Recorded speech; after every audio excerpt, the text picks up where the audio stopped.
Hello friends, good morning, Radhe Radhe. Welcome back to my new blog. कैसे हो आप सभी लोग? आशा करती हूँ आप सभी लोग बहुत अच्छे होंगे, मस्त होंगे, अपने जीवन में खुश होंगे।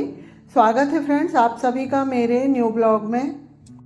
तो फ्रेंड्स आज दिन सोमवार है और आज की जो डेट है 4 नवंबर है, यानी कि यह है सोमवार के दिन का ब्लॉग है।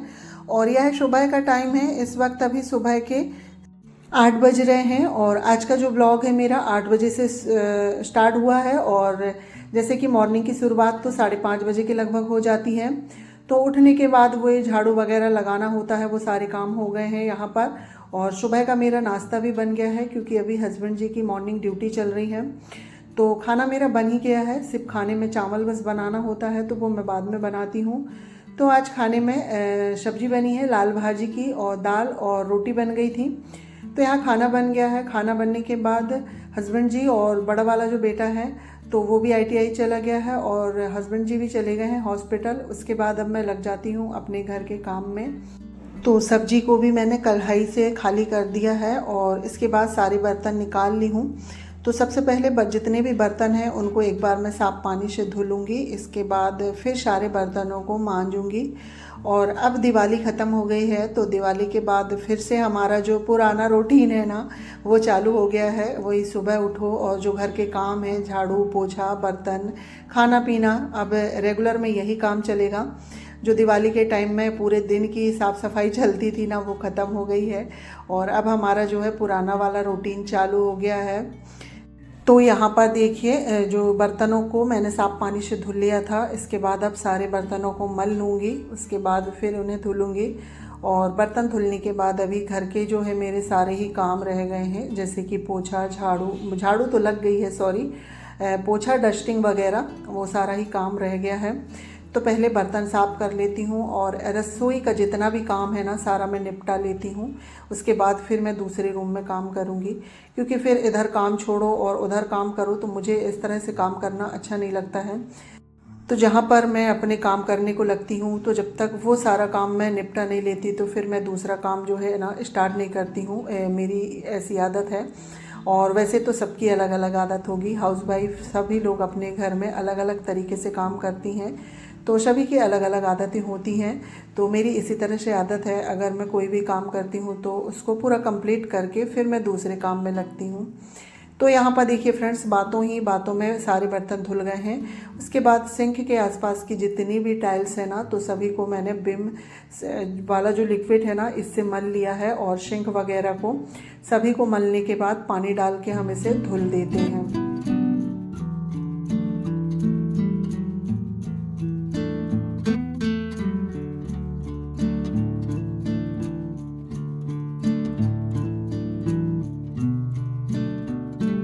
तो यहाँ पर देखिए फ्रेंड्स, बर्तन भी धुल गए हैं, सिंक वगैरह जो टाइल्स है सभी मैंने अच्छे से साफ़ कर दिया है इस साइड का। अब इसके बाद आ गई हूँ मैं इधर, तो गैस को भी धुल देते हैं। तो गैस भी धुल गई है, और गैस धुलने के बाद फिर मैं एक बार सूखे कपड़े से पोंछ देती हूँ, तो जिससे ना गैस अच्छे से साफ़ हो जाती है। तो यहाँ पर मेरी जो है गैस भी साफ़ हो गई है, और आखिरी कोने से स्टार्ट करके और जितना भी सामान होता है ना तो हटा हटा के मैं एक बार पूरे ही गैस काउंटर में कपड़े मार देती हूँ, सामानों को हटा हटा के। तो जो थोड़ा बहुत भी अगर अनाज वगैरह या फिर कुछ भी रहता है ना तो वो साफ़ हो जाता है। तो यहाँ पर देखिए फ्रेंड्स, गैस काउंटर मेरा साफ़ हो गया है। उसके बाद अब मैं हाथों हाथ फ्रिज की भी डस्टिंग करूँगी। और गैस काउंटर और गैस साफ़ करने के लिए मैं अलग कपड़ा रखती हूँ, और पूरे घर की डस्टिंग करने के लिए मैं अलग कपड़ा रखती हूँ। अलग अलग कपड़े से ही मैं सारे काम करती हूँ। तो यहाँ पर देखिए फ्रिज की भी डस्टिंग हो गई है। और आज कॉलिन से नहीं कर रही हूँ मैं, जो नैपकिन है ना उसका एक कोना मैं गीला कर लेती हूँ। तो एक कोने से गीले साइड साफ़ करती हूँ, और फिर उसी नैपकिन का दूसरा हिस्सा जो सूखा वाला रहता है तो उससे साफ़ कर देती हूँ। तो इस तरह से अच्छे से साफ़ हो जाती है। तो यहाँ पर फ्रिज साफ़ हो गई थी। इसके बाद रसोई में जो ये वाली विंडो है तो इसमें भी हल्की सी मुझे धूल डस्ट लग रही थी, तो उसमें भी मैंने कपड़ा मार दिया है। और यहाँ पर रसोई का मेरा जो है सारा काम हो गया है, सिर्फ रसोई में पोछा लगाने को रह गया था। तो डस्टिंग, गैस काउंटर, बर्तन वगैरह सभी साफ़ हो गए हैं। तो अब इसमें पोछा भी लगा लेते हैं, जिसमें यानी कि रसोई का सारा काम मेरा निपट गया है।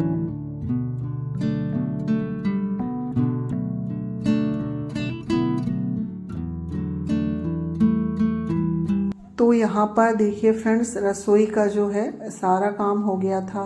इसके बाद आ गई हूँ मैं अब ड्रेसिंग वाले रूम में। तो यहाँ पर जो ये सोफ़ा वगैरह है ना, तो इनके भी जो कवर वगैरह और यहाँ की कुशन है उसे ठीक कर लेते हैं।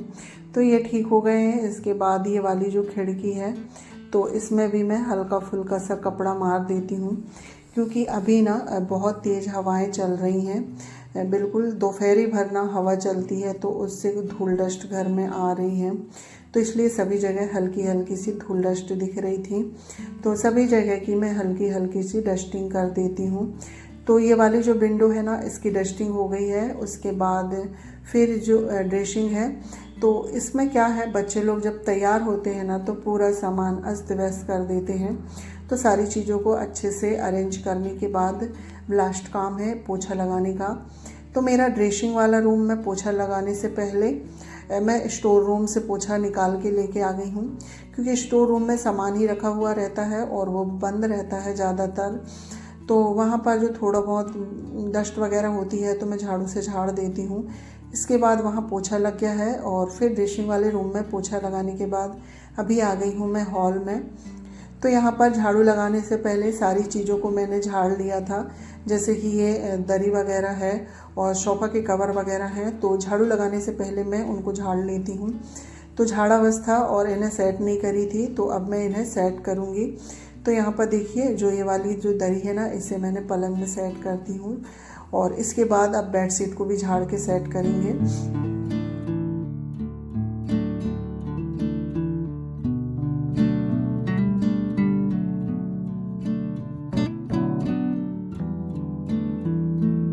तो यहाँ पर देखिए फ्रेंड्स, पलंग भी सेट हो गया है और आज जैसे कि सोमवार है तो मेरा व्रत है, तो पूरा घर का काम सारा निपटा लूँगी। उसके बाद नहा के फिर आराम से मैं पूजा करूँगी, क्योंकि व्रत वाले दिन मैं सारा काम कर लेती हूँ। उसके बाद फिर नहा के पूजा करती हूँ, क्योंकि पूजा में थोड़ा सा समय लग जाता है और फिर बीच में अगर कोई डिस्टर्ब करता है ना तो अच्छा नहीं लगता है।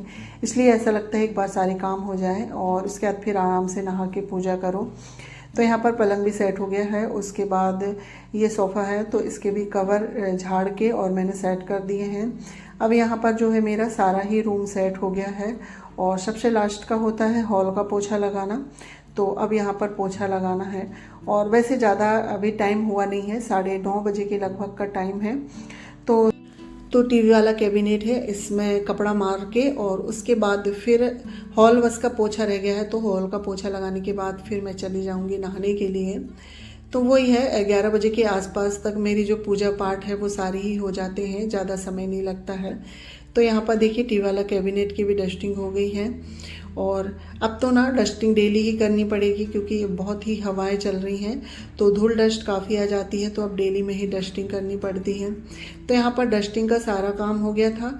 इसके बाद मैं अब पोछा लगा लेती हूँ, क्योंकि पोछा लगाने को सिर्फ हॉल रह गया है, बाकी सारे रूमों में मेरा पोछा लग गया है। इसके बाद फाइनली जो साफ़ सफाई का काम है यहीं पर समाप्त हो जाएगा और एक बार साफ़ सफाई हो जाती है ना तो पूरा घर बिल्कुल चमक जाता है और सारी चीज़ व्यवस्थित हो जाती है ना, तो फिर बहुत अच्छा लगता है, सुकून मिलता है।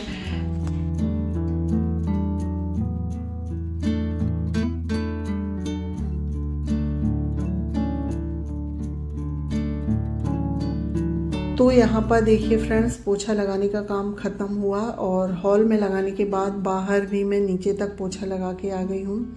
और पोछा लगाने के बाद जो घर है ना, घर में एक अलग सी चमक आ जाती है और यहाँ पर मेरा जो सारा घर का काम ख़त्म होता है और अभी 10 बजे का टाइम हो रहा है। तो 10 बजे तक मेरे जो घर के हैं सारे काम हो जाते हैं। अब सिर्फ लास्ट काम है नहाने जाना और नहा के आके सिर्फ पूजा करना। तो यहाँ खाना भी बन गया है, पूरा घर साफ़ सुथरा और व्यवस्थित हो गया है। तो अब चलते हैं नहाने के लिए। तो यहाँ पर देखिए फ्रेंड्स, इसके बाद आ गई थी फिर मैं नहा के, और जैसे कि आज सोमवार है तो मेरा व्रत है तो मैंने बाल धुले हैं। तो इसके बाद थोड़े से बाल सुखा के और क्लेचर लगा लूँगी और उसके बाद फिर चलूँगी पूजा करने के लिए, क्योंकि कभी भी पूजा हमें थोड़ा सा तैयार होके ही करना चाहिए, ऐसे ही पूजा नहीं करनी चाहिए। तो यहाँ पर बालों में क्लेचर लगाने के बाद सिंदूर वगैरह लगा के और टॉवल है इसे धूप में डाल के आ जाती हूँ। फिर यहाँ पर करूँगी मैं पूजा की तैयारी, फिर मिलूँगी उसके बाद आप लोगों से। तो यहाँ पर देखिए फ्रेंड्स, इसके बाद पूजा पाठ हो गई थी मेरी और सभी लोगों का खाना पीना हो गया है। तो अम्मा जी को खाना देने के बाद फिर सारे बर्तन वगैरह धुल के सारा ही काम मेरा यहाँ पर हो गया था। इसके बाद थोड़े से मैं अपने लिए यहाँ पर चिप्स के और पापड़ फ्राई करूँगी। तो ये साबूदाना के पापड़ हैं, आलू के हैं और चिप्स हैं। तो ज़्यादा कुछ नहीं बनाऊँगी, बस इन्हीं को फ्राई कर लूँगी और बच्चे लोगों के लिए भी फ्राई करके रख दूँगी, क्योंकि अकेले ना फिर खाने की इच्छा नहीं होती है, इसलिए मैंने थोड़े ज़्यादा ही निकाल लिए हैं। और वैसे भी ना इन्हें ज़्यादा फ्राई मैं करती नहीं, तो ये काफ़ी सारे रखे हैं, तो पुराने फिर अच्छे नहीं लगते हैं, तो इन्हें मैं फ्राई करके रख दूँगी तो बच्चे लोग खाते रहेंगे। तो यहाँ पर हमारे सारे ही चिप्स पापड़ फ्राई हो गए हैं। और जो साबूदाना के पापड़ है ना, वो बहुत अच्छे लगते हैं खाने में। और यहाँ पर देखिए कितने बड़े बड़े हुए हैं ये फैल के। तो यहाँ पर सारे चिप्स पापड़ फ्राई हो गए थे, तो मैं अपने लिए निकाल लेती हूँ और फिर सभी को रख दूँगी डिब्बे में, तो ये नरम नहीं होंगे, तो बच्चे लोग इन्हें खाते रहेंगे। और चिप्स पापड़ के साथ मिठाई ले लूँगी मैं, जो अभी मैंने दिवाली में बनाई थी ना, खोवे और शक्कर की मिठाई। तो ये मिठाई को हम व्रत में खा सकते हैं, बिल्कुल साफ़ रहती है और घर की है तो फिर बात ही अलग है। तो चिप्स पापड़ के साथ ये खाने में अच्छी लगती है। तो आ जाइए फ्रेंड्स, आप लोग भी चिप्स पापड़ और मिठाई खा लीजिए और बताइएगा कि मिठाई कैसी बनी है। तो चलिए फ्रेंड्स, इसी के साथ आज का ब्लॉग भी एंड करती हूँ। आई होप आप लोगों को आज का ब्लॉग पसंद आया होगा। पसंद आए तो प्लीज़ लाइक शेयर सब्सक्राइब करिएगा। चैनल में पहली बार आ रहे हैं तो प्लीज़ मेरे चैनल को सब्सक्राइब करिएगा। मिलती हूँ नेक्स्ट ब्लॉग में, जब तक के लिए bye bye, take care, thanks for watching.